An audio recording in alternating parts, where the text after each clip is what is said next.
Welcome to this year's presentation, which I am confident will embrace the same humor and heart that past awards have. And I'm particularly pleased that each of our 6 presenters this year is himself or herself a member of our Alumni Association. Our next presentation is being made by someone who, if you haven't met her, I'm sure you've read her. She's certainly one of my favorite writers, Molly Ivins.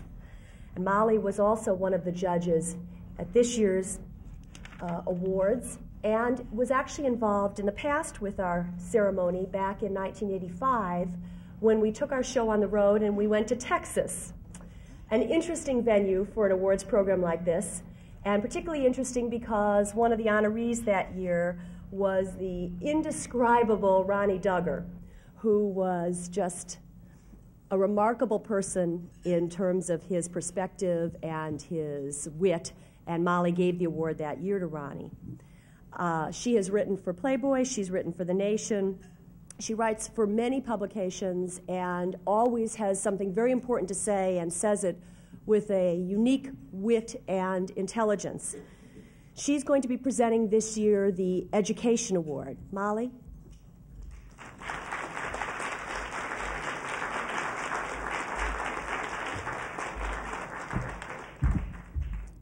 This is one of those deals when the cliche is so true that nothing else can be said. It is my honor to present an award for education this year to Dr. Genie Scott, the head of the National Center for Science Education. I know that those of you from enlightened venues like New York City don't get to see much of the struggle over creationism. Those of us from more benighted areas of the nation, however, are constantly subjected to this very peculiar thing called creation science. We regularly see pseudo-documentary films about it on our cable television religious channels and the public access channels, and it is really quite remarkable. If you're not familiar with it, you might want to take a gander at some of this stuff sometime, because an immense amount of energy and thought and time has been put into proving something that is not true. It is just a kind of marvelous example of human folly.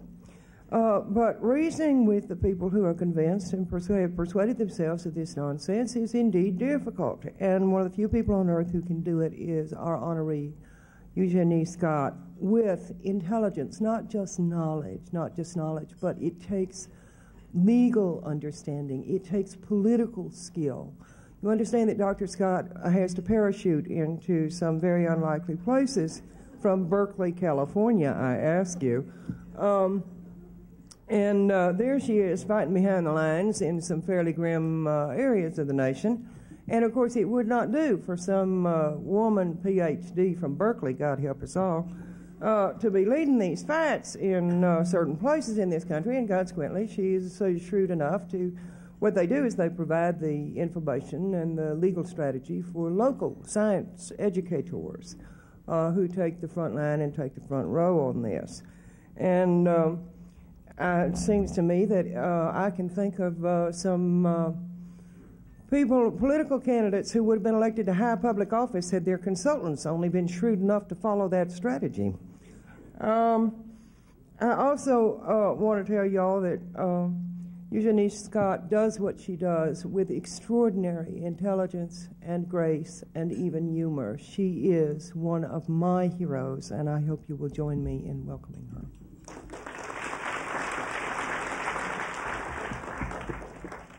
Good afternoon.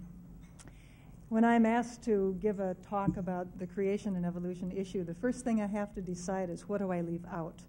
Because as Molly said, there are so many different components to this issue. There are scientific elements, history is involved, legal aspects, religious aspects, social and political, educational. But above all, this is indeed a First Amendment issue.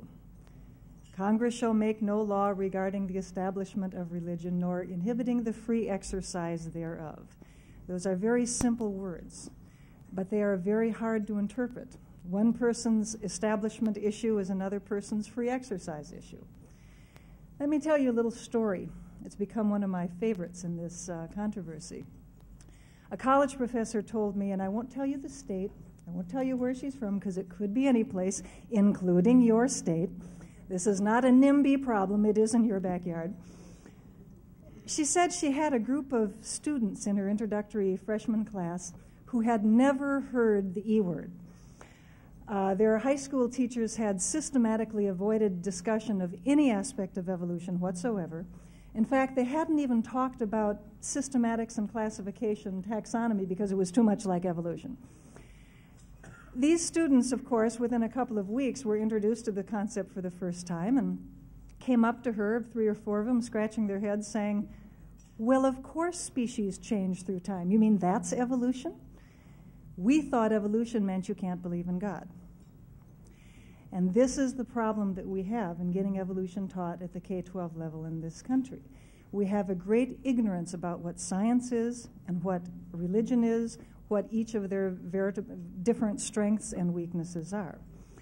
Science is a way of explaining the natural world using natural processes. It is no more atheistic than long division is. You don't use supernatural intervention to take a square root, although I'm not sure about differential equations. That may be required. But the idea that if a child learns evolution, a child will lose faith, will have to give up belief in God, is something that is very strongly held by a large number of Americans. And this is what is causing the resistance to having these ideas being taught in the public schools.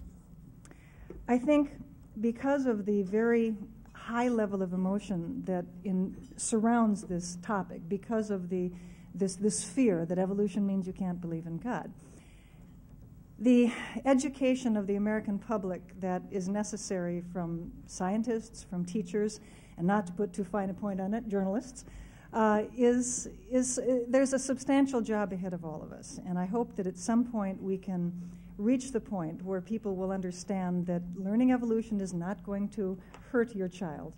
And it's such a very important aspect of science and such an exciting intellectual endeavor to understand where the universe came from, where living things came from, where our own species came from. That I hope sooner or later, just like the heliocentric theory of astronomy, that evolution will become accepted. And I hope it doesn't take another 300 years. I am very, very honored to receive this award. The Playboy Foundation has done a great deal in terms of supporting the First Amendment, including my particular clause of the First Amendment, the religion clause.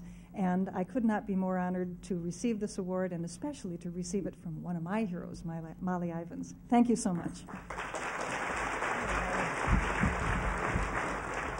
Thank you.